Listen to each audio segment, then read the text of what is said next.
Video کو like کریں، channel کو سبسکرائب کریں اور شیئر ضرور کریں۔ السلام علیکم ورحمۃ اللہ وبرکاتہ۔ ناظرین، ایک بار پھر آپ کو ہماری ویب سیریز قیامت کی نشانیاں میں ویلکم کرتے ہیں۔ ٹاپک جو ہے وہ بڑا امپورٹنٹ بھی ہے مگر it's lengthy, so will include more than one part on that. ہم ایک سے زیادہ جو ہے وہ ایپیسوڈ اس کے لیے بنائیں گے۔ پیارے آقا مدینے والے مصطفیٰ صلی اللہ علیہ وسلم نے ارشاد فرمایا کہ میری امت میں 30 دجال پیدا ہوں گے، ان میں سے ہر ایک کا یہ دعویٰ ہوگا کہ وہ نبی ہے۔ اور ایک اور روایت میں ہے کہ نبی پاک علیہ الصلوۃ والسلام نے ارشاد فرمایا کہ قیامت قائم نہ ہوگی یہاں تک کہ دو بڑے گروہ جو ہے وہ جنگ کریں گے، اور دونوں کا دعویٰ ایک ہی ہوگا، یعنی دونوں کا ایک ہی کلیم ہوگا، یہاں تک کہ تقریباً 30 دجال اٹھیں گے اور ان میں سے ہر ایک کا دعویٰ ہوگا کہ وہ اللہ کا رسول ہے۔ استغفر اللہ۔ ناظرین، آج جھوٹے نبیوں پر ہم گفتگو کریں گے کہ ایسے لوگ جنہوں نے نبوت کا جھوٹا دعویٰ کیا۔ یاد رہے ہمارے آقا علیہ الصلوۃ والسلام، ہمارا ایمان ہے کہ وہ آخری نبی ہے، ان کے بعد کوئی نبی جو ہے وہ ظاہر نہیں ہو سکتا۔ ڈیئر ویورز، یہ بھی قیامت کی نشانیوں میں سے ایک نشانی ہے کہ جھوٹے نبی اپیئر ہوں گے، ظاہر ہوں گے، اور آج کی ایپیسوڈ میں انہی جھوٹے نبوت کے دعوے داروں کے بارے میں ہم جانیں گے۔ آئیے اب چلتے ہیں، آپ کو ان جھوٹے نبیوں کے بارے میں کچھ بتاتے ہیں۔ یہاں ایک بات یاد رہے کہ ان جھوٹے جو دعوے دار تھے ان میں سے دو بدبخت ایسے تھے جنہوں نے پیارے آقا علیہ الصلوۃ والسلام کے دور میں ہی نبوت کا دعویٰ کر دیا تھا۔ جی ہاں، یہ وہ دو بدبخت ہیں جن کا آج ہم ذکر کریں گے۔ ایک کا نام مسیلمہ کذاب اور دوسرے کا اسود انسی تھا۔ نبی پاک علیہ الصلوۃ والسلام کی موجودگی میں ہی، پیارے آقا کے دور میں ہی، فیروز ویلمی اور ایک صحابی رسول رضی اللہ تعالیٰ عنہ نے اس اسود انسی کا کام تمام کیا، اور فیروز ویلمی رضی اللہ تعالیٰ عنہ نے سینے پر چڑھ کر، اسے پچھاڑ کر سینے پر چڑھ کر اس کا کام تمام کیا۔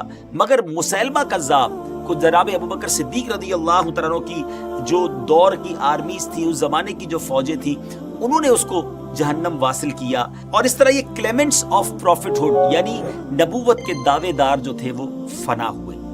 سب سے پہلے ہم انہی دونوں کی بات کر لیتے ہیں۔ اسود انسی، یہ شخص بڑا بدبخت تھا، نبوت کا جھوٹا دعوے دار تھا۔ اس کو نبوت کے جھوٹے دعوے سے صحابہ کرام رضی اللہ تعالیٰ عنہ نے روکنے کی بہت کوشش کی۔ سب سے پہلے اس کے اس دعوے کے سامنے آنے کے بعد زویب بن کلیب رضی اللہ تعالیٰ عنہ نے یمن کی سرزمین پر، جنہوں نے سب سے پہلے اسلام قبول کیا تھا، انہوں نے اس شخص کو روکا۔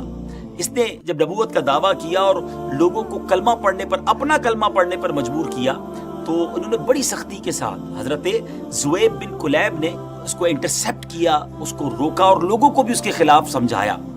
مگر اس بدبخت نے کیا کیا؟ ایسا ظالم اور بدبخت تھا کہ حضرت زویب بن کلیب کو گرفتار کیا اور جلتی آگ میں، برننگ فائر میں اس نے حضرت زویب کو ڈال دیا۔ مگر اللہ کی شان دیکھیں، ختم نبوت پر ان کا ایسا ایمان تھا، ناموس رسالت پر وہ جان قربان کرنے والے تھے کہ آپ کو جب آگ میں ڈالا گیا تو آپ کے جسم پر، جسم تو دور کی بات ہے، آپ کے کلاتھس، آپ کے کپڑے کا ایک دھاگا بھی نہ جلا، آپ بالکل صحیح سلامت جو ہے وہ آگ سے باہر آ گئے۔ سبحان اللہ۔ جب یہ خبر مدینہ منورہ پہنچی تو جناب محمد مصطفیٰ صلی اللہ تعالیٰ علیہ وسلم نے کیا خوب ارشاد فرمایا، جس کا مضمون ہے کہ یہ وہ شخص ہے کہ میری امت میں حضرت ابراہیم خلیل اللہ علی نبینا علیہ الصلوۃ والسلام کی طرح جلتی آگ کے شعلوں سے محفوظ رہا۔ سبحان اللہ۔ حضرت عمر رضی اللہ تعالیٰ عنہ نے بآواز بلند یہ کہا کہ الحمدللہ، ہمارے نبی پاک علیہ الصلوۃ والسلام کی امت میں بھی اللہ تعالیٰ نے ایسے شخص کو پیدا فرمایا ہے جو حضرت ابراہیم خلیل اللہ علی نبینا علیہ الصلوۃ والسلام کی طرح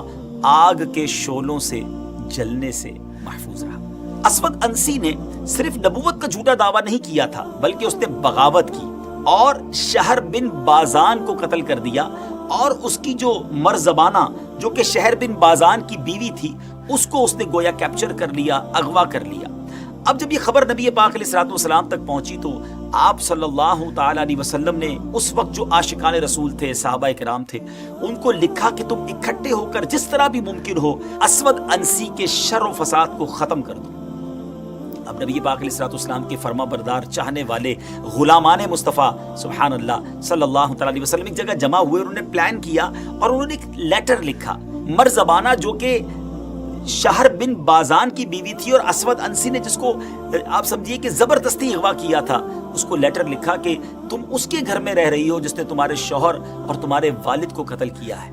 तुम हमारी मदद करो उसके मुकाबले में। उस औरत ने भी रिप्लाई में यही कहा कि मेरे नज़दीक तो इस कायनात का सबसे बुरा शख्स यही है जिसने मेरे वालिद को भी कत्ल किया, मेरे शौहर को भी मार दिया और मुझे भी ज़बरदस्ती अगवा किया है। अब मर्ज़बाना के साथ चूंकि ख़तो किताबत हो चुकी थी तो एक रास्ता बताया गया, दीवार को ब्रेक करके रात के वक्त में 2 सहाबाए किराम उसके घर में दाखिल हुए और उस बदबख्त का जो काम था वो तमाम किया गया। याद रहे कि उसके घर के दरवाजे के बाहर 1000 गार्ड्स मौजूद थे, मगर सहाबाए किराम ने बड़ी हिकमत अमली के साथ उस पर अटैक किया और उसको दुनिया से फना किया और यूं उस बदबख्त का किस्सा जो है वो तमाम हुआ। जैसे ही असवद अंसी का वहां पर काम तमाम हुआ, इधर नबी पाक अलैहिस्सलाम ने सहाबाए किराम को पहली खबर दे दी थी कि आज रात असवद अंसी मारा गया है, एक मर्द मुबारक ने उसे कत्ल किया है और उसका नाम फिरोज है। और नबी पाक अलैहिस्सलाम ने बड़ा खूबसूरत जुमला इरशाद फरमाया, फाजा फिरोज, यानी फिरोज जो है वो कामयाब हो गया। अब बात करते हैं एक और खतरनाक मुजरिम, एक और बदबख्त के बारे में जिसको मुसैलमा कज़्ज़ाब कहते हैं। याद रहे वो बड़ा बदबख्त था और बड़ा जंगजू भी था और उसके पास बाकायदा एक फौज भी थी और उसकी जिंदगी के बड़े अजीबोगरीब और आप समझिए कि हैरान कुन वाकयात भी हैं, आप सुनकर खुद भी हैरान हो जाएंगे। मगर इससे पहले कि हम झूठे नबूवत के दावेदार मुसैलमा कज़्ज़ाब की बात करें, अगर अभी तक आपने हमारा दावत इस्लामी का यूट्यूब चैनल सब्सक्राइब नहीं किया तो प्लीज़ इसको सब्सक्राइब भी कर दें। हमारी वीडियो शेयर भी अच्छी नीयतों के साथ किया करें ताकि जो इल्म दीन आप हासिल कर रहे हैं, जो ऑथेंटिक मालूमात आपको मिल रही है, वो दूसरों तक भी पहुंचने लग जाए। आइए बात करते हैं सेकंड और बड़े ही खतरनाक और बड़े ही बदबख्त नबूवत का दावा करने वाले मुसैलमा कज़्ज़ाब की। नाज़रीन, इस बदबख्त जाहिल और अकल के अंधे शख्स ने नबी पाक अलैहिस्सलाम के दौर में ही नबूवत का झूठा दावा कर दिया था, मगर इसको सफ़ाए हस्ती से नबी पाक के दौर में नहीं मिटाया गया, बल्कि मुसलमानों के सबसे फर्स्ट खलीफा, सबसे पहले खलीफा यार गार और यार मज़ार सैयदुना सिद्दीक़ अकबर रज़ियल्लाहु तआला अन्हु की जो फौज थी, आपके हुक्म पर इसके खिलाफ बाकायदा एक पूरा लश्कर भेजा गया और उसे तबाह बर्बाद किया गया। मगर याद रहे कि ये शख्स कबीला बनु हनीफा का सरदार था, जिससे सैयदुना अबू बकर सिद्दीक़ रज़ियल्लाहु तआला अन्हु ने जिहाद किया और लड़ाई के बाद इस बदबख्त मुर्तद को सहाबी रसूल हजरत वहशी रज़ियल्लाहु तआला अन्हु ने जहन्नम वासिल फरमाया और इसके ग्रुप के कुछ लोग भी कत्ल हुए और कुछ लोगों ने दोबारा इस्लाम कबूल कर लिया। इसकी ताकत, कुव्वत और मुकाबला करना कितना जरूरी और कितना मुश्किल था, इसका अंदाजा इस बात से लगाइए कि जब नबी पाक अलैहिस्सलाम के ज़माने में अबू जहल कत्ल हुआ तो प्यारे आका ने अपने उस बड़े एनिमी के दुनिया से जाने की खुशी में सजदा शुक्र अदा किया और मुसैलमा कज़्ज़ाब के मारे जाने की जब खबर सैयदुना सिद्दीक़ अकबर रज़ियल्लाहु तआला अन्हु को मिली तो आपने भी सजदा शुक्र अदा किया। ये अपने कबीला बनु हनीफ के साथ मदीना मुनव्वरा हाजिर हुआ। याद रहे कि पहले वो नबी पाक अलैहिस्सलाम के पास हाजिर हो चुका था और आप पर ईमान भी ले आया था, मगर ईमान से फिर कर बाद में वो काफिर हो गया और नबी पाक अलैहिस्सलाम से कहने लगा कि आप मुझे अपनी नबूवत में पार्टनर बना लें, शरीक कर लें। जी हाँ, और वो कहता था या मुझे अपना जानशीन मुकर्रर कर लें। प्यारे आका अलैहिस्सलाम से कहता कि मैं अगर आप मुझे अपना जानशीन बना लें या अपनी नबूवत में पार्टनर बना लें, शेयर मुझे दे दें, तो मैं फिर आपकी बेअत कर लूंगा। इस पर प्यारे आका अलैहिस्सलाम ने क्या खूब इरशाद फरमाया, और उस वक्त आपके हाथ में खजूर की एक शाख थी कि फरमाया अगर तुम नबूवत में इस लकड़ी के मुताबिक भी हिस्सा मांगोगे, यानी लकड़ी भी मुझसे मांगोगे, तो वो तुम्हें नहीं मिलेगी। जब दरबार नबवी सल्लल्लाहु अलैहि वसल्लम से वो नाकाम व नामुराद हो गया तो उसने खुद ही ऐलान नबूवत कर दिया और अहले यमामा को भी अपने साथ मिलाकर उन्हें गुमराह और मुर्तद करना शुरू कर दिया। उसने शराब व जिना को हलाल कर दिया, नमाज की फर्जियत को खत्म कर दिया। इस तरह तरह तरह के गुमराह कुन अकायद की उसने बुनियाद डाली। उसमें से चंद की डिटेल्स आपको बताते हैं।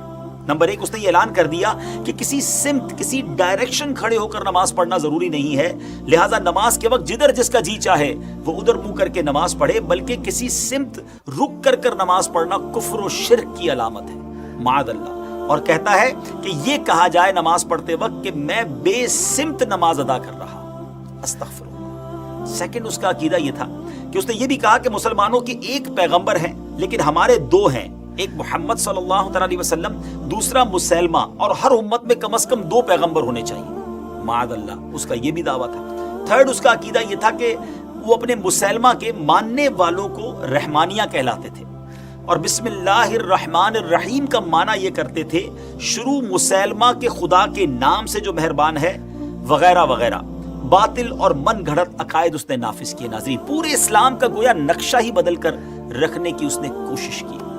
उसने कुरान पाक की तरह एक किताब भी लिखी और ये लोग उसकी हैसियत को किसी तरह कुरान से कम ना समझते थे। उसी को नमाजों में पढ़ा जाता था, उसकी तिलावत को, जी हाँ, उस किताब की रेसिटेशन को वो सवाब समझते थे। अस्तगफिरुल्लाह। मुसैलमा कज़्ज़ाब इस शैतानी किताब के अलावा लोगों को गुमराह करने के लिए शोबदेबाजी भी करता था और वो मौजज़ा अपना ये बताता था कि उसने एक मुर्गी का अंडा लिया और उसको सिरके में डालकर, अगर सारी रात अंडे को सिरके में रखा जाए तो वो नर्म हो जाता है, और उसने नर्म किया और एक छोटे से मुंह वाली बोतल में उसको डाल दिया। आजकल बच्चे ऐसे काम करते हैं, तो उस जमाने में उसने ऐसा किया और जब सुबह हुई तो वो अंडा सख्त हो गया। अब लोगों को बुलाकर कहते हैं, बताओ कौन है जो इस तरह की बोतल में इतना बड़ा अंडा डाल सकता है। लोग हैरान हुए और इतने, जिसको आप कहें कि बेवकूफ लोग थे, कि इस छोटी सी बात पर भी उसको अपना नबी मानने लगे या माद अल्लाह उस पर एतकाद लाना शुरू कर दिया। लोग इसके पास एक बच्चे को लाए। अब जरा सुनिएगा नाज़रीन, एक बच्चे को मुसैलमा कज़्ज़ाब के पास लाया गया। उसने अपना हाथ बच्चे के सर पर फेरा, ताकि लोग कहते हैं आप हाथ फेरेंगे तो उसे बरकत मिलेगी। नाज़रीन, उसका हाथ फेरना उस बच्चे के लिए ऐसी बदबख्ती बनी कि वो बच्चा जो है वो गंजा ही हो गया, उसके बाल ही सारे चले गए। एक औरत एक मर्तबा उसके पास आई कि हमारे खेत सूखे जा रहे हैं, कुएं का पानी कम हो गया है। हमने सुना है जनाब मोहम्मद रसूलुल्लाह सल्लल्लाहु अलैहि वसल्लम जब अपने लुआब दहन को कुल्ली करते थे पानी में, तो सुभान अल्लाह पानी उबलने लगता था। आप भी दुआ कर दें। इस कज़्ज़ाब ने अपने जो मशवरा देने वाला था, मुशीर खास था, उससे मशवरा किया और उसने भी कुएं में जाकर कुल्ली कर दी। अस्तगफिरुल्लाह। नाज़रीन, उसके गंदे लुआब की नहुसत से सारे कुएं का पानी सूख गया। एक तरफ मेरे आका का लुआब दहन और एक तरफ इस बदबख्त की थूक, जिससे पूरे कुएं का पानी जो है वो खत्म ही हो गया। एक मर्तबा इस कज़्ज़ाब ने सुना कि नबी पाक अलैहिस्सलाम ने मौला अली शेर खुदा कर्रमल्लाहु तआला वजहुल करीम की आंखों पर अपना लुआब दहन लगाया तो उनकी आंखें ठीक हो गईं। सुभान अल्लाह। तो अब इस शख्स ने क्या किया, मरीजों की आंखों में थूक अपना लगाया। इसके थूक की नहुसत ये हुई कि वो जिस बदनसीब को थूक लगाता वो अंधा ही हो जाता था। नाज़रीन, इतने सारे काम उल्टे पड़ गए, ना इसको अकल आई ना उसके साथियों को अकल आई। कहते ना बेवकूफ लोग हर जगह ही होते हैं, तो उसको भी चंद रुफका मिले हुए थे और वो उन्हीं के अंदर इन चीजों को करने लग गया था। एक अकीदतमंद ने आकर कहा कि मेरे बहुत से बच्चे बढ़ चुके हैं, सिर्फ 2 लड़के बाकी हैं, आप उनकी दराजी उम्र की दुआ करें। उसने दुआ की कज़्ज़ाब ने, और कहता है कि जाओ तुम्हारे छोटे बच्चे की उम्र 40 साल होगी। ये शख्स खुशी खुशी घर गया, और जब घर गया तो एक गमनाक खबर उसके लिए मुंतजिर थी कि उसके एक लड़के को भेड़िए ने चीड़ फाड़ डाला था और दूसरा कुएं में गिरकर हलाक हो गया। अजीब लोग थे, कैसे बेवकूफ लोग थे। उसके सबके सामने ये बातें हो रही थी, मगर फिर भी आंखों पर पर्दे थे और लगता था कि दिलों पर मोहर थी। बहरहाल मुसलमानों के पहले खलीफा हजरत अबू बकर सिद्दीक रदी अल्लाह तआला अन्हु, हजरत खालिद बिन वलीद रदी अल्लाह तआला अन्हु को 24,000 के लश्कर के साथ उन्होंने भेजा। उनके ऑर्डर था हजरत खालिद बिन वलीद रदी अल्लाह तआला अन्हु को वो 24,000 का लश्कर लेकर मुसैलमा कज़्ज़ाब के मुकाबले को गए, इस फितने को मिटाने के लिए गए। मुसलमानों के सामने जो लश्कर था वो 40,000 का था। जी हाँ नाजरीन, 40,000 लोगों का लश्कर मुसैलमा कज़्ज़ाब की तरफ से आया। खूब लड़ाई हुई, मगर अल्लाह ताला ने मुसलमानों को सक्सेस, फतह नसीब फरमाई। और ये बदबख्त कज़्ज़ाब जो था मुसैलमा, ये हजरत वहशी रदी अल्लाह तआला अन्हु के हाथों से मारा गया। हजरत वहशी रदी अल्लाह तआला अन्हु ये वही हैं कि जो इस्लाम लाने से पहले जिनके हाथों हजरत हमजा रदी अल्लाह तआला अन्हु शहीद हुए थे। जब उन्होंने मुसैलमा कज़्ज़ाब को कत्ल किया तो एक जुमला कहा करते थे कि मेरे हाथों से इस्लाम के भी सबसे बेहतरीन शख्स जो हैं वो कत्ल हो गए थे। चूंकि वो ईमान नहीं लाए थे, मगर गोया कफ़ारे के तौर पर वो कहा करते कि अल्लाह ने मुझे ये भी मौका दिया कि कुफ्र पर जो सबसे ज्यादा नबी पाक का गोया दुश्मन था, कज़्ज़ाब था, नबूवत का दावेदार था, अल्लाह का मुझ पर एहसान है कि वो मेरे हाथ से मारा गया। इस जंग में मुसैलमा की फौज के 10,000 लोग मारे गए और मुसलमानों के 1,000 के करीब शहीद हुए, जिनमें से 100 ऐसे मुसलमान थे जो हाफिज कुरान थे। उसके बाद साहबा किराम ने गोया एक मीटिंग की कि अगर इसी तेजी से हुफ़ाज़ कुरान के जो है हाफिज कुरान दुनिया से चले गए, तो उस वक्त तक कुरान प्रिंटेड फॉर्म में नहीं था। कुरान लोगों के सीनों में महफूज था, या पत्तों पर, लकड़ियों पर या हड्डियों पर लिखा हुआ था। साहबा किराम ने उसके बाद डिसाइड किया कि कुरान पाक को बाकायदा जमा कर लिया जाए, बुकलेट की सूरत में बना दिया जाए ताकि आने वाली नस्लों तक कुरान बाकी रहे। तो उसके बाद कुरान की जो समझिए कि जमा होने पर काम शुरू हुआ और आज हमारे सामने कुरान अल्हम्दुलिल्लाह एक शानदार फॉर्म में मौजूद है।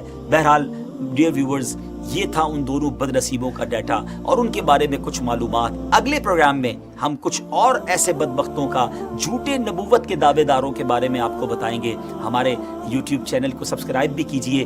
क़यामत की निशानियां हमारा टॉपिक है और हम आपको बताते चले जाएंगे कि कौन कौन सी निशानियां ऐसी हैं जो हो गई हैं और कौन सी निशानियां ऐसी हैं जो होना बाकी हैं। फ़ी अमानिल्लाह। अस्सलामु अलैकुम व रहमतुल्लाहि व बरकातुहू।